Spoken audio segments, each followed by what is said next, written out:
እዚ ካብ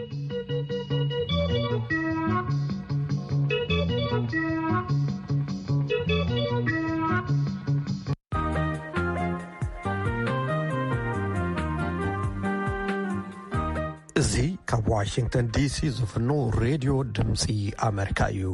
ኣብ 21-25 ሜትር ባንድ ከምኡ ውን ኣብ ፌስቡክን ኣብ ዩቲዩብን ብቐጥታ ዝፍኖ ሬድዮ ድምፂ ኣሜሪካ ጀሚሩ። ከመይ ውዕልኩም ከመይ ኣምሲኹም ክቡራት። ሎሚ 5 ሕዳር 2013 ወይ ከዓ 19 ሕዳር 2020 እዩ። ዝተፈላለዩ መደባት ሒዝናልኩም ኣለና። ዜና ይቅድም ድሕሪኡ ኣብ ሰሜን ኢትዮጵያ ቀፂሉ ብዛዕባ ዘሎ ውግእ እዋናዊ ሓበሬታ ክነቅርበልኩም ኢና። ካብ ኣዲስ ኣበባን ካልኦት ምንጭታትናን ዝረኸብናዮም ሓበሬታታት ከም እውን ኤርትራውያን ነበርቲ መቐለን ከባቢኣን ኣብ ልዕሊ ህዝቢ ትግራይ ዝተኣወጀ ንዝበልዎ ውግእ ንምቅዋም ሰልፊ ከም ዘካየዱ ዝሕብሩ ሪፖርታት ብቀደም ሰዓብ ክነቅርበልኩም ኢና። ፍሉይ መደብ ተቀሪቡልኩም ኣሎ። ኩነት ዋሕዝን መነባብሮን ስደተኛታት ካብ ውግእ ኢትዮጵያ ዝምልከት ቃለ ምልልስ ዕለታዊ ዜና ክነቅድም ካብ ተወልደ ወልደ ገብርኤል። ሰላም ከመይ ተምሲኡ ዕለታዊ ዜና።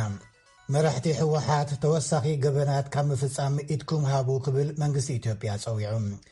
ብክፍሊ ህጹጽ ግዜ ኣዋጅ ዝወፀ መግለጺ ንመራሕቲ ሕወሓት ብተደጋጋሚ ገበናት ከሲስዎም ኣሎ። ኣብ ማይካድራ ዝተፈጸመ ካብቲ ገበናት ሓደ ምዃኑ ዝጠቐሰ መንግስቲ ኢትዮጵያ እቶም ተሓተቲ ናብ ፍትሒ ክቐርቡ እዮም ኢሎም።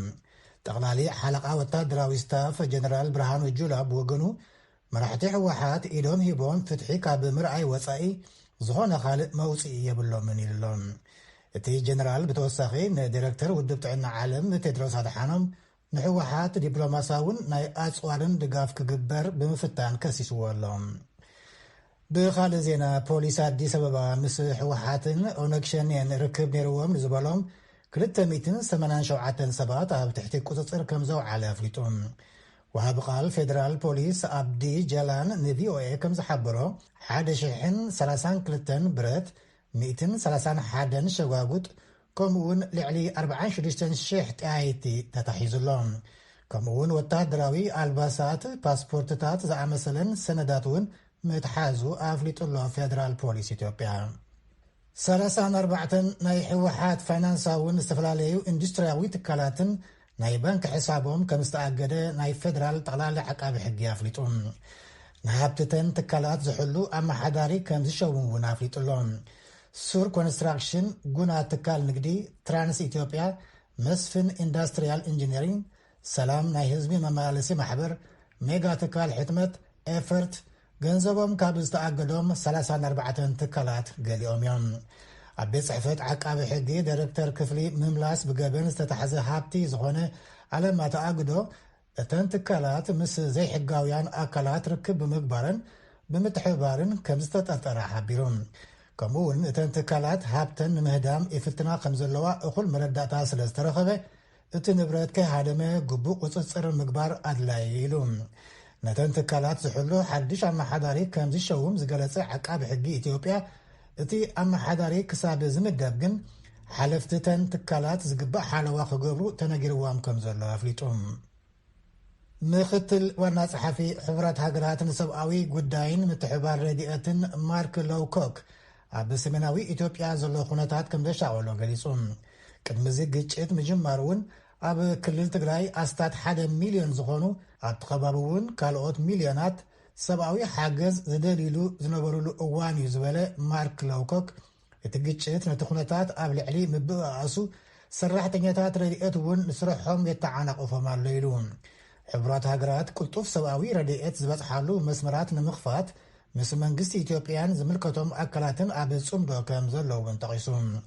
ኣብ ክልል ትግራይ ካብ ዘሎ ኩናት ናብ ሱዳን ዝሃደሙ ልዕሊ 30,000 ከም ዝበፅሑን ንመዓልቲ ልዕሊ 4,000 ከም ዝውሰኹን ወሃቢ ቃል ኮሚሽን ስደተኛታት ሕቡራት ሃገራት ኣፍሊጡ።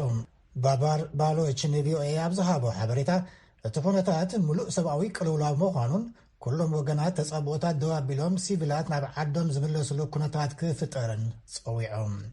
እዚ ድምፂ ኣሜሪካ እዩ። ሰራዊት ኣሜሪካ ካብ ሶማል ኣብዚ እዋን እዚ ምውፃእ ሓደገኛ እዩ ኢሎም ኣባላት ባይቶን ወታደራዊ ሰበስልጣንን ሶማል።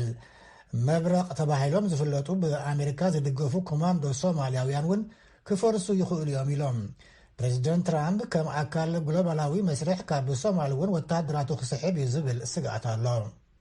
ናብ ካርቱም ዝተመለሱ መራሕቲ ዕጡቓት ሱዳን ነቲ ዝኣተዎ ውዕል ሰላም ንምትግባር ብምሉእ ልቦም ቃል ከም ዝኣተዉ ኣፍሊጦም። ኣቦ መንበርቲ ምስ መሰጋገሪ መንግስቲ ሱዳን ውዕል ሰላም ዝፈረመ ሰውራዊ ግንባር ሱዳን ዝተባህለ ጥምረት ዝኾነ ኣልሓዲ እድሪስ ብሰሉስ ኣብ ካርቱም ኣብ ዝሃቦ ጋዜጣ መግለፂ ኩሎም ሱዳናውያን ብማዕረ ዝረኣዩላ ሓዳስ ሱዳን ንምህናፅ እቲ ውዕል ወርቃዊ ዕድል ምዃኑ ገሊጹሎም። ዝሓለፈ ሰንበት ፕሬዚደንት ላዕለዋይ ቤት ምክሪ ሱዳን ጀነራል ዓብደልፋታሕ አልብርሃን ብዘይካቶም ብኣህጉራዊ መጋባእያ ገበናት ዝድለዩ ሰባት ንኻልኦት ኩሎም መራሕቲ ዕጡቓት ውድባት ምሕረት ከም ዝገብረሎም ተሓቢሩ ነይሩ እዩ። ሚኒስትር ወፃኢ ኣሜሪካ ማይክ ፖምፒዮ ኣብቲ ብእስራኤል ዝተጎብጠ ምዕራባዊ ገማግም ዝርከብ ናይ እስራኤል ሰፈራ በፂሑ። ፖምፒዮ ነቲ ኣብ ናይ 1967 ኩናት ካብ ሶርያ ዝመንዝዓቶ ጎቦታት ጎላን እውን ከም ዝበፅሕ ኣፍሊጡሎም። ፖምፒዮ ኣብ ዘረብኡ ፕሬዚደንት ትራምፕ ኣብ ባይታ ዘሎ ክውንነት ብምርኣይ ንዝገበሮ ውሳነ ተወሳኺ ኣፍልጦ ንምሃብ ምዃኑ ጠቒሱሎም። ሎሚ ዕለተ ሓሙስ ጥዑም ዜና ሒዛ መፅያ ኣላ ካብ ዙርያ ዓለም ዘሎ ፃዕርታት ምፍራይ ክታበት ኮሮና ቫይረስ። ኣብቲ ልዑል ሽም ዘለዎ ዘ ለሰንት ዝተባህለ ጆርናል ዝወፀ ሓበሬታ ብእንግሊዛዊ ኩባንያ መድሃኒት ኣስትራዚንካ ምስ ዩኒቨርሲቲ ኦክስፎርድ ብምትሕባር ዘፍረዮ ክታበት ውሑስ እዩ ኢልዎ ኣሎ። ኣብ ዓበይትን ናእሽቱን ተፈቲኑ ሓያል ናይ ምክልኻል ዓቕሚ ሰውነት ከም ዘርኣየ እውን ጠቒሱሎም። እዚ ስማዕ ዘሎ ናይ ዩናይትድ ስቴትስ ፋይዘር ካምፓኒ ምስ ናይ ጀርመን ባዮኤንቴክ ብምትሕባር ዘፍረይዎ ክታበት ልዕሊ 900ዊ ኣድማዒ ኮይኑ ምስ ተረኽበ እዩ። ሓድሽ ተመራፃይ ፕሬዚደንት ዩናይትድ ስቴትስ ጆ ባይደን ምስ ሰብ ሞያ ጥዕና ብቪድዮ ኮንፈረንስ ኣብ ዝነበሮ ዘተ ፕሬዚደንት ዶናልድ ትራምፕ ሽንፈቶም ኣሚኖም ክቕበሉ ብዘይምኽኣሎም ነቲ ሰላማዊ መስርሕ ስግግር ስልጣን ብምዕፃው ቅልጡፍ ምላሽ ዘድልዮ ለበዳ ቫይረስ ኮሮና ጉጅለ ጥዕና ምምሕዳሮም ብምሉእ ዓቕሙ ንኸይሰርሕ እንቅፋት ብምዃን ብሰሙናት ኮነ ብኣዋርሕ ድሕሪት ይመልሶ ምህላው ኣጠንቂቖም። ሪፖርተርና ፓሲ ዊዳኮስዋራ ዝለኣኸቶ ጸብጻብ ሳራ ፍስሃየ ከተቕርበያ። ኣብ ዩናይትድ ስቴትስ ቁፅሪ ብኮቪድ ዝተታሕዙ ሰባት ልዕሊ 11 ሚልዮን ኣብ ዝበፅሓሉ እዋን ሓዱሽ ተመራፃይ ጆ ባይደን ምምሕዳሮም ብምሉእ ዓቕሙ ንኸይሰርሕ ፕሬዚዳንት ዶናልድ ትራምፕ ቀባበልዎም ዝግብኦም ሓበሬታታት እዚ ለበዳ ከይተረፈ ብምዕፃው ከተዓናቕፍዎም ይፍትኑ ከም ዘለው ይዛረቡ። ኩሉ ነገር እዩ ተዓፃፂና ዘሎ። ኣብ ቀረባ እዋን ዘይከፍቱልናን ሓበሬታ ክንረክብ እንተዘይክኢልናን ብፍላይ ምስቱ ዓብዪ ተስፋ ሂቦምና ዘለው ክልተ ትካላት መድሓኒት ውፅኢታውን ብቕዓት ዘለዎም መድሓኒታት መዚኦምን ካልኦት ሓበሬታታት እናተለዋወጥና ክንሰርሕ እንተዘይክኢልና ብሰሙናት ይኹን ብኣዋርሕ ንድሕሪት ይመልሱና ከም ዘለው ክፍለጥ ይግባእ እዮም ዝበሉ። ትማል ረቡዕ ምስ ኣብ ቅድሚት ኮይኖም ዝሰርሑ ሰብ ሞያ ጥዕና ብቪድዮ ኮንፈረንስ ብዛዕባ ትለበዳ ዘዘራረብዎም ጆ ባይደን ምድንጓያት መስርሕ ስግግር ስልጣን ዝቕፅል እንተኾይኑ ኣብ መጀመርታ መዓልታት እዚ ሰሙን ተወሰኽቲ ብዙሓት ኣሜሪካውያን ክሞቱ ከም ዝኽእሉ ኣጠንቂቖም እዮም። እዚ ከምዚ ኢሉ እንከሎ ሞደርናን ፋይዘርን ዝተባህሉ ክልተ ካምፓኒታት መድሓኒት ዩናይትድ ስቴትስ ልዕሊ 900 ውፅኢታውነት ዘርኣየ መድሓኒት ቫይረስ ኮሮና ምርካቦም ስዒቡ ምምሕዳር ትራምፕ ውፅኢት ዓወት ምምሕዳሮም ከም ዝኾነ ሚኒስትር ጥዕና ዩናይትድ ስቴትስ ኣሌክስ ኣዛር ይዛረቡ። ኣብ መወዳእታ ወርሒ ታሕሳስ ከባቢ 40 ሚልዮን ዝኸውን ካብዞም ክልተ ትካላት ዝርከብ መድሓኒት ንኣገልግሎት ቅሩብ ክኸውን እዩ። ምምሕዳር መግብን መድሓኒትን ዩናይትድ ስቴትስ ከጽድቆ ትጽቢት ንገብር ኣለና። 20 ሚልዮን ንዝኾኑ ዝያዳ ተቓላዕቲ ኣሜሪካውያን ክወስድዎ ዝግበር እዩ እዮም ዝበሉ። ጆ ባይደን ኣብ ወርሒ ጥሪ ስልጣኖም ብዕሊ ምስ ተረከቡ ገዚፍ ቃልሲ ይጽበዮም ከም ዘሎ ተሓቢሩ። ነመስግን ሳራ ዜና እውን በዚ ተፈጺሙሎ። ይቕንያልና ተወልደ እዚ ትከታተልዎ ዘለኹም ፈነወ ቪኦኤ ሬድዮ ድምፂ ኣሜሪካ እዩ ካብ ዋና ከተማ ዩናይትድ ስቴትስ ዋሽንግተን ዲሲ። ለምውን ብሰንኪ ኮቪድ-19 ዕለታዊ መደባትና ካብ ህንፃ ቀንዲ ቤት ጽሕፈት ቪኦኤ ኣይኮንና ንፍኒ ዘለና ከካብ ኣባይትና እምበር ናብ ድሕሪ ዜና ዝሰርዓናዮም ክንኣቱ ካብ ኣዲስ ኣበባ ንዝረኸብናዮ ሪፖርት ንቅድም ኤታ ማጆር ሹም ኢትዮጵያ ሎሚ ኣብ ዝሃብዎ መግለፂ ሰራዊት ኢትዮጵያ ምስ ናይ ወፃኢ ሓይልታት ኮይኑ ኣብ ልዕሊ ትግራይ መጥቃዕቲ ይፍጽም ኣሎ ንዝብል ናይ ሕወሓት ክሲ ነፂጎም ይብል ወኪልና መስፍን ኣራጌ ምን ያተርጉማቶላ። ቅድመ መዓልታት ኣብ ቴሌቪዥን ክልል ትግራይ ቀሪቦም ብዛዕባ እዋናዊ ኩነታት መብሪ ሂቦም ዝነበሩ መራሒ ክልል ትግራይ ዶክተር ደብረጽዮን ገብረ ሚካኤል እቲ ኩናት በሃገራት ወጻኢ እናተሓገዘ እዩ ዝካየድ ዘሎ ኢሎም እዮም። አምባገነን መሪ ከውጭ ኃይል በመተባበር የትግራይ ህዝብን ለመቀጥቀጥ ዜጋውን ለመጨፍጨፍ ወስኖ እየሰራ ነው ያለው። መሆን የሚገባው ሀገርን ከውጭ ወራራ መከላከል ነው፣ ማዳን ነው፣ መግጠም ነው። የሀገሪቱ መሪ እየሰራ ያለው ግን እቲ ውልቀ መላኽ መራሒ ምስ ኃይሊ ወጻኢ ብምትሕብባር ንህዝቢ ትግራይ ንምቅጥቃጥ ዜግኡ ንምጭፍጫፍ ወሲን እዩ ዝሰርሕ ዘሎ። ካውን ዝግብኦ ዝነበረ ንሃገር ካብ ወራር ወጻኢ ምክልኻል ምድሓንን ምጣምን እዩ። መራሒ ሃገር ዝገብሮ ዘሎ ግን ነዚ ሃገር ሓሊፉ ሂቡ ምስ ናይ ወጻኢ ኃይሊ ብምትሕብባር ኣብ ልዕሊ ትግራይ ወራር ከፊተሎ ከቢድ ታሪኻዊ ክህደት ፈጺሙሎ። እቲ ናይ ወጻኢ ኃይሊ ከዓ ካልእ ኣይኮነን ኢሳያስ እዩ። ንኤርትራ ኣጎሳቂሉ ኣድኪሙ ኢትዮጵያ ከዓ ንኽትብተን ብትንትን ትበል ብዝብል መትከል ክረባረብ ዝጸንሐ እዩ። ምዝ ኃይሊ እዚ ተሓባቢሩ እዩ ንትግራይ ዝወግእ ዘሎ። ትማሊ ንጋዜጠኛታት መግለጽ ዝሃቡ ጠቅላሊ ኤታ ማጆር ሹም ሰራዊት ኢትዮጵያ ጀነራል ብርሃኑ ጁላ እቲ ሰራዊት ካብ ዝኾነ ሃገር ወተሃደራዊ ደገፍ ኣይረኸበን ብምባል ወተሃደራት ኤርትራን ደቡብ ሱዳንን ኣብቲ ኩናት ይሳተፉለው ንዝብል ክሲ ምህዞ እዩ ክብሉ ኣነኣኢሶም ኣለዉ። ትንሽ የሚገርም ነገርም አለው። ደቡብ ሱዳን መንግስት ለኢትዮጵያ 3000 ወታደር ሰጥቶ አስገብቶ እና ከኛ ጋር የተዋጋ ነው የሚል የሰማነው አለ። ይሄ በእውነቱ ከእውነት የራቀ ነው። ቁሩብ ዝገርም ነገር እውን ኣሎ። መንግስት ደቡብ ሱዳን ንኢትዮጵያ 3000 ወታደራት ሂባ ኣትያ ምሳና ይዋጋ ኣሎ ዝብል ዝሰማዕናዮ ኣሎ። እዚ ብሓቂ ምህዞ እዩ። ደቡብ ሱዳን ንኢትዮጵያ ክድግፈሉ ኣብ እትኽእለሉ ኩነታት ኣይኮነትን ዘላ። ካልኣይ ኃይሊ እንተውሒዱና ንምንታይ ካብ ደቡብ ሱዳን ንምፅእ? ንደቡብ ሱዳን እኮ ንሕና ንሕልዋ ዘለና። ኣብ ደቡብ ሱዳን ክልተ ተልእኾ ሰላም ኣለና። ሓደ ኣብ ግንባር ኣብይ ዘሎ ኣብ ጁባን ከባቢኡን እውን ኣለና። ኢትዮጵያ ኣብ እዋን እዚ ልዕሊ 10,000 ኃይሊ ኣኽባር ሰላም ኣለዋ። ኃይሊ እንተውሒዱና ነዚ ኢና ነምፅእ እምበር ንደቡብ ሱዳን ንሓተሉ ምኽንያት የለን። ጀነራል ብርሃኑ ጁላ ብዛዕባ እቲ ኤርትራ ኣብቲ ኩናት ኢዳ ሓዊሳ ዝብል ክስ እውን ከምዚ ይብሉ። ኤርትራን ተሳትፈዋል ብለዋል። ኤርትራ ለእኛን ለማገዝ ብሎ የሚያሳትፈው ምንም ኃይል የለም። እኛ እኮ በውጊያው ላይ እዞችን ነው ያሳተፍነው። ኤርትራውን ተሳቲፋ ኢሎም ኣሎ። ኤርትራ ንዓና ንምሕጋዝ ኢላ ዘሳተፈቶ ምንም ኃይል የለን። ንሕና እኮ እዝታት ኢና ኣሳቲፍና። ሓደ እዚ ማለት ኣዝዩ ዓብይ ኃይሊ እዩ። ስለዚ እዝታትና በቢግንባሩ ልዕሊ ከክልተ ኮይኖም እዮም ብምዕራብ ብምብራቅ እዮም ዘለዉ። ስለዚ ተሳትፎ ኤርትራ ዝሐትት ነገር የለን። ተሳትፎ ኤርትራ ጽቡቅ ከም ዘይኸውን እውን ስለንፈልጥ እዚ ኣይገበርናን። በዚ ዘይተወርየ ጉድ የለን። ስለዚ እዚ ናቶም ፕሮፓጋንዳ እዩ። እቶም ጀነራል እኳ ደኣ ሰራዊት ኢትዮጵያ ኣብቲ ዝግበር ዘሎ ወተሃደራዊ ወፍሪ ሙሉዕ ዓቕሙ እኳ ገና ኣይተጠቕመን ኢሎም። በየማሰልጠኛው ስልጠና ላይ ያለ ሰፊ ኃይል አለ። አሁን የፒስኪፒንግ ኃይል ሳናመጣ በማሰልጠኛ ያለውን ኃይል ሳናወጣ ባለን ኃይል ብቻ ቲፒኤልኤፍ ጁንታ ከኢትዮጵያ አቅም በላይ አይደለም። አበየ መሰልጠኒ ዘሎ ብዙሕ ኃይል ኣሎ። ነቲ ዓቃብ ሰላም ኃይሊ ከየምፃና ኣብቲ መሰልጠኒ ዘሎ ኃይሊ ከየውፃና ብዘለና ኃይሊ ጥራይ ንሕወሓት ጁንታ ልዕሊ ዓቕሚ ኢትዮጵያ ኣይኮነን። ብጽፈት ኃይልታት ኣይንራኸብን፣ ብዕጥቂ እውን ኣይንራኸብን ኢና። ናብ ጎረቤት ሃገር ናብ ልመና ዝወስደና ነገር የለን። ስለዚ እዚ ዝለመድዎ ናይ ስነ ልቦና ኩናት እዩ። ኩሉ ግዜ እዚኦም ዝገብሩ።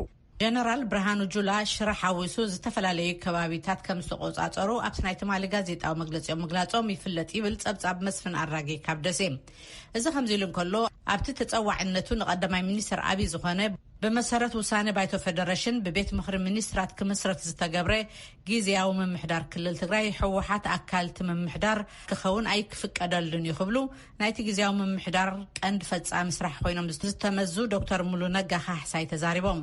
ዶክተር ሙሉ ነጋ ኣብቲ ትማልን ሪፖርተር ቪኦኤ እስክንድር ፍሬው ዝሃብዎ ቃለ መጠይቕ መብዛሕትኦም ኣብዚ እዋን እዚ ኣብ ክልል ትግራይ ኣብ ምምሕዳር ዘለዉ በቲ ዘይሕጋዊ ምርጫ ዝበልዎ ዝተመርጽዮም ኢሎም ኣለዉ።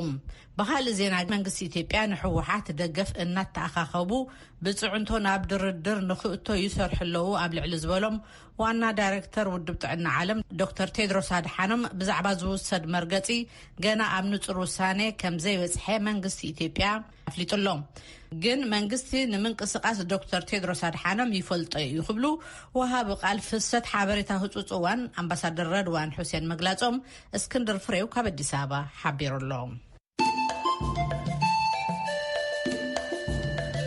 يقدر دعمنا قال اي ريبورت من مقاله خوصدنا ايو اب مقالن كبابي ان زنبرو ارتراويان عبد الحزب تግራይ ዝተعوج ኩናት ንዝበልዎ በሰላማዊ ሰልፊ ተቃውሞ ገሊጾም ብርክት ዝበሉ ነበርት መቀለን ከባቢ አን ኤርትራውያን ኣብ 6 ሕዳር 2013 ዓመተ ምህረት ኣብ ጎደናታት ከተማ መቀለ ብምዝዋር ተቃውሞኦም ገሊጾም ይብል ናይ መቀለ ወኪልና ዓለም ፍስሐ ዝርዝሩ ይቅጽል بركت زبالو تقمطو مقلن كابيان إيرتراويان زنبش 6 حدار 2013 عام تمرت أقول نتات كتوان مقلب بمزوار تقاومهم قليت أنيهم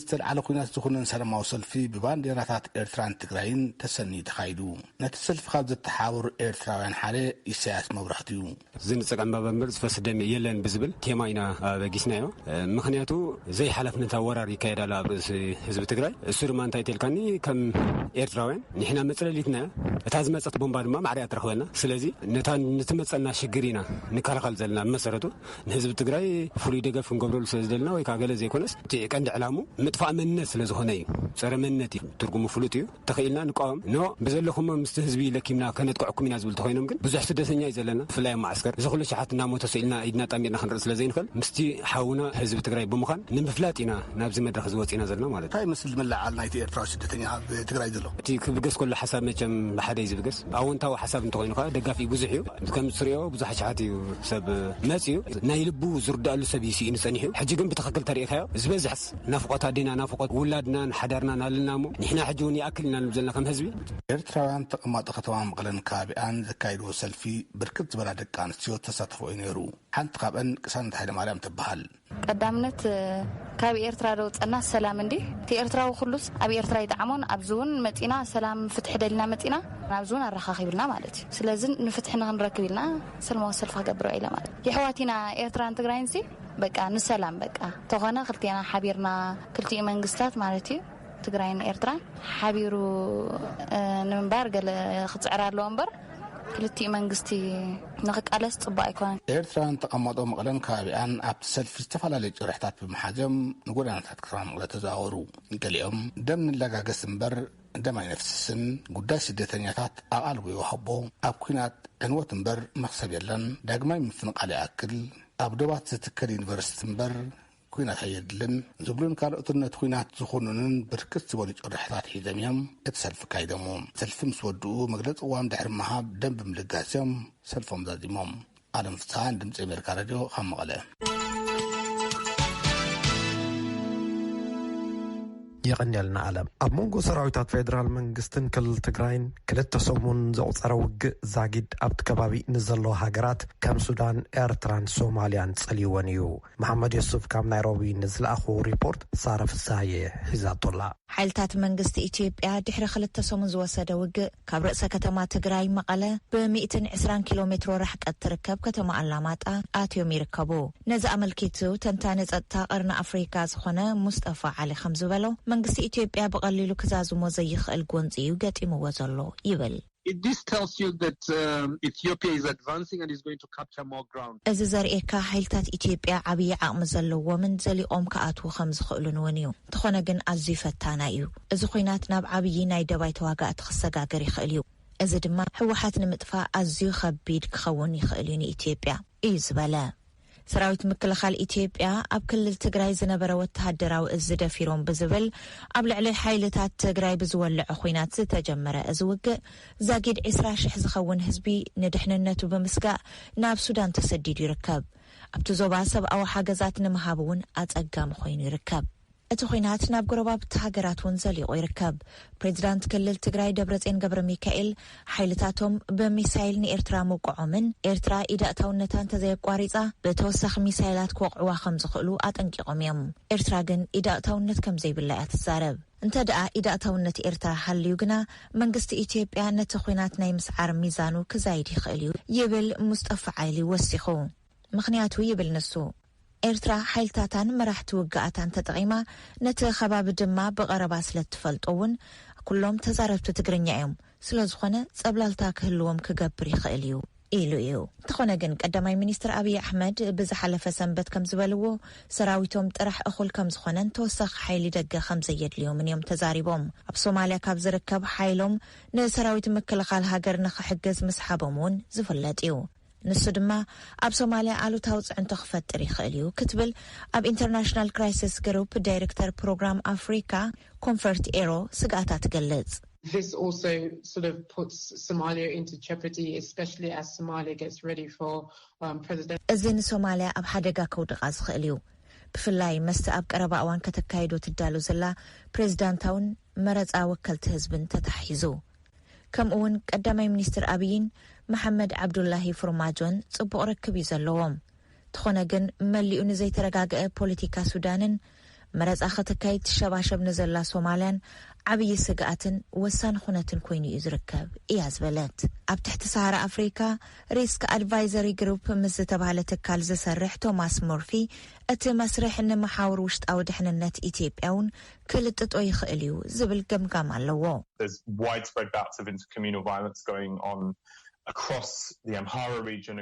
ንሓባራዊ መዋሰኒ ቦታታት ስዒቦም ኣብ መንጎ ኦሮምያን ኣምሓራን ከምኡውን ኣብ መንጎ ሶማሊን ክልል ህዝብታት ደቡብን በብእዋኑ ዝለዓሉ ዓበይቲ ውግኣት ኣለዉ እዮም።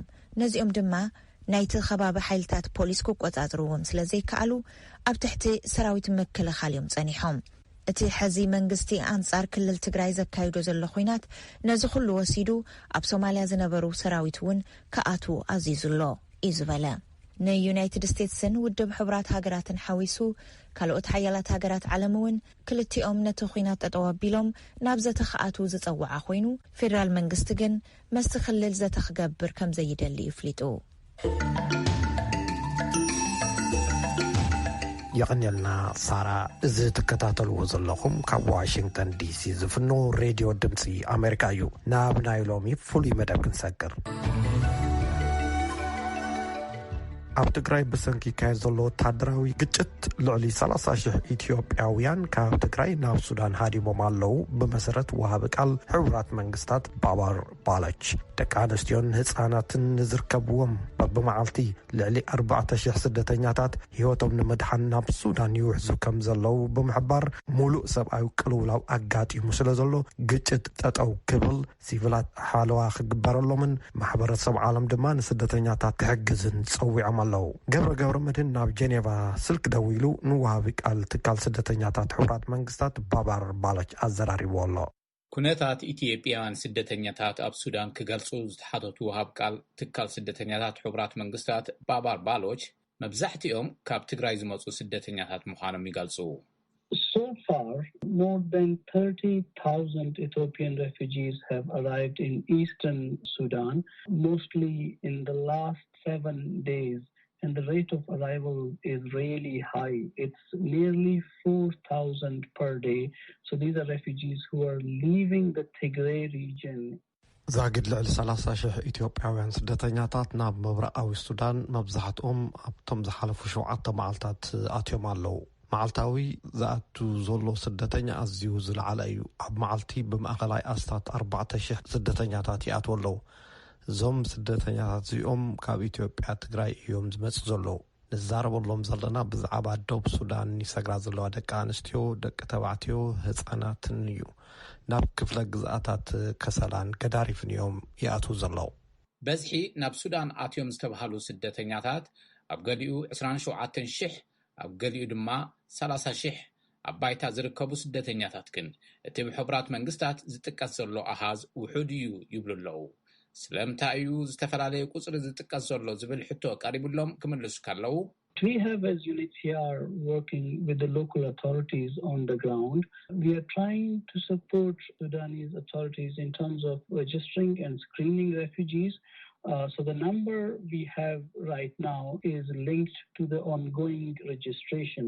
UNHCR ምስ ከባቢያዊ ሰበስልጣን ሱዳን አባይታ እዮም ይሰርሑ ዘለዉ ኣብ ምዝጋብን ምጽራይን ስደተኛታት ነቶም ሰበስልጣን ንምሕጋዝ ኢና ንፍትን ዘለና ኣብ ኢድና ዘሎ ኣሃዝ ምስ ምዝገባ ስደተኛታት ዝተኣሳሰረ እዩ ዛጊድ ካብቶም 30,000 ሰባት ትማሊ ልዕሊ 28,000 መዝጊብና ኣለና በዝሒ ሓድሽ ዝኣቱ ዘሎ ስደተኛ ግን ኣዝዩ ዝለዓለ እዩ መዓልታዊ ተስፋ ዝቆረጹ 4,000 ሰባት ካብቲ ግጭት ይሃድሙ ኣለዉ እቶም ስደተኛታት ተወዲቦም ከይኮነስ ብሰለስተ ዝተፈላለዩ ነቁጣታት መእተዊ ዶባት ተበታቲኖም ይኣትዉ ከም ዘለዉ እቶም ወሃብ ቃል ይገልጹ ህይወቶም ከድሕኑ ጥራሕ እዮም ዝሃድሙ ዘለዉ ይብሉ እዚ ኩናት ጠጠው እንተደኣ ዘይበለ ብዙሓት ሰባት ከኣትዉ ትፅቢት ከም ዝግበር ይገልጹ ንምዃኑ ውድቦም ነዚ ዝለዓለ ዋሕዚ ስደተኛታት ዝምጥን ሓገዝን ቀረብን ደለዎ ንዝብል ክምልስ ከለዉ UNHCR ብምትሕብባር መንግስቲ ሱዳን ሰራሕተኛታትን ዘድሊ ቀረባትን ከም ዘግዓዙ ይገልጹ ግን ይብሉ ንሶም But the immediate needs are huge. There's need of fresh drinking water, there's need of food, there's a need of shelter. And these border points inside Sudan have not seen such a refugee influx in the last 2 decades. ግን እቲ ድልየት ኣዝዩ ዓብይ እዩ ድልየት ጽሩይ ማይ መግብን መጽለልን ኣሎ ሱዳን ኣብቶም ዝሓለፉ 10 ዓመታት ክንዲዚ ዝኸውን ገዚፍ ዋሕዚ ስደተኛታት ሪኣይ ትፈልጥን እቲ ድልየት ካብቲ ዘሎ ሰብኣዊ ሓገዝ ዝዛየደ እዩ ክንዲቲ ዝከኣል ካብቲ ከባቢን ብደረጃ ዓለም ናይ ረድኤት ናውቲ ንምትእኽኻብ ጻዕርታት ይግበር ከም ዘሎ ወሲሖም ሓቢሮም ንዞም ፈቐዶ ርሑቕ ከባቢታት ተበታቲኖም ዝርከቡን ብበዝሒ ውሕዙን ዘለዉ ስደተኛታት እሞ ድማ ዝኾነ ይኹን መሰረተ ልምዓት ኣብ ዘይብሉ ንምሕጋዝ ምስ ግዜ ይቀዳደሙ ከም ዘለዉ ብምግላጽ መንግስቲ ሱዳን ተወሳኺ ማእኸል መጽለሊ ከም ዝፈቐደ ሓቢሮም መንግስቲ ሱዳን 20,000 ስደተኛታት ከተኣናግድ ዝኽእል ዑምራ ኩባ ዝተባሃለ ቦታ ንመዕቆቢ ማእኸል ዝኸውን ቦታ ከም ዝፈቐደ ብሪሆም ካብዚ ብተወሳኺ ካልኦት ናውቲ ረድኤት እውን የድሊ እዩ ይብሉ ንሶም Women and children to have access to all the basic necessities. Health and hygiene is important. Food is important. And on the top of everything, we have a situation of COVID. ደቂ ኣንስትዮ ቆልዑት ኩሎም መሰረታዊ ቀረባት ናይ ጥዕናን ጽሬትን ክረኽቡ ኣገዳሲ እዩ መግቢ ኣገዳሲ እዩ ልዕሊ ኩሉ ድማ ኮቪድ ኣሎ ሒዝዎ ዝመጽእ ሓደጋ እውን ኣሎ ካብ ኩናት እንተሃደሙ እውን ከምዚ ዓይነት ሓደጋታት ኣሎ ሱዳንን ንሕና ከም ሰብኣዊ ትካላት ዓለም ለኸ ማሕበረሰብን ዝሕግዙሉ እዋን ሕዚ እዩ ሱዳን ቅድሚ ናይ ሎሚ ስደት ኣስታት 1 ሚልዮን ስደተኛታት ተተኣናግድ ዘላ ሃገር ምዃና እውን ክንርስዕ የብልናን መብዛሕትኦም ስደተኛታት ብሓምዳይት ከም ዝኣትዉ ብምግላጽ እዚ ቦታ ዝግን ንሒደት ኣማእቲ ዝተዳለወ ማእኸል ይብሉ ብግብሪ ግን ኣሽሓት ሰባት ኣትዮምን ይኣትውን ስለ ዘለዉ ነዚኦም ንምትእንጋድ ቀሊል ስራሕ ኣይኮነን ይብሉ ብምውሳኽ እቶም ስደተኛታት ስግኣት ድሕንነት ስለ ዘለዎም ምስ ሰበስልጣን እቲ ከባቢ ብምዃን ካብቲ ዶብ ነውፅኦም ኣለና እውን ኢሎም ዛጊድ ኣስታት 2,500 ስደተኛታት ከም ዘጓዓዙን ንምግዓዝ ጻዕርታት ይግበሩ ከም ዘለውን ይገልጹ እቲ ጸገም ግን ከቢድ ይብሉ ብምውሳኽ If you are in Sudan right now, you are a humanitarian worker, you see these refugees coming in, this is all an indication of a full-scale humanitarian crisis that we have to deal with. ኣብዚ ሕዚ እዋን ሰራሕተኛ ሰብኣዊ ረድኤት ኮይንካ ኣብ ሱዳን እንተደኣ ትርከብ ኮይንካ እዚ ኩሉ ስደተኛ እናመፀ ክትርኢ ከለኻ እዚ ኩሉ ምልክታት ሙሉእ ሰብኣዊ ቅልውላው ኣጋጢሙ ከም ዘሎ እዩ ዝሕብር ኣብ ሕቡራት መንግስታት ወሃብ ቃል ጉዳያት ስደተኛታት ባባር ባሎች መልእኽቲ ኣለዎም ኣብ መወዳእታ The final word is we need to bring peace back inside Ethiopia, the Tigray region. So our call on all parties is one is for the cessation of the hostilities. The other one is to respect civilian life. ናይ መወዳእታ መልእኽተይ ናብ ኢትዮጵያ ክልል ትግራይ ሰላም ክንምልሱ ኣለና ንኹሎም ወገናት እንቕርቦ ጻውዒት ቅድሚ ኩሉ ተጻብኦ ጠጠው ክብል ኣለዎ እቲ ካልእ መሰላት ሲቪላት ሰባት ምኽባርን ማሕበረሰብ ዓለም ድማ በብዕለቱ ኣሽሓ ስደተኛታት ንትቕበል ሱዳን ክሕግዝን ኣሎ ዝብል እዩ። ኣብ ዘረባና እዚ ቃለ መጠይቕ ትማር ረቡዕ ዘካየናዮ እዩ ነይሩ። እቲ ዋሕዚ ስደተኛታት ብዝለዓለ መጠን ከም ዝወሰኸ ተፈሊጡ ኣሎ። እቲ ግጭት ጠጠው ክብል ካብ ዝተፈላለዩ ትካላት ዓለምን ገበርቲ ሰናይን ዘቐርብ ዘሎ ጻውዒት እውን ቀፂሉ ኣሎ። ገብረ መድህን ካብዚ ካብ ሲልቨር ስፕሪንግ ሜሪላንድ።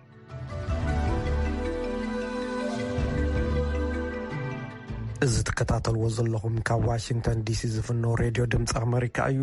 ነመዝኽኻር ርእይቶኹም ብኢሜይል ኣኹልና horn@voanews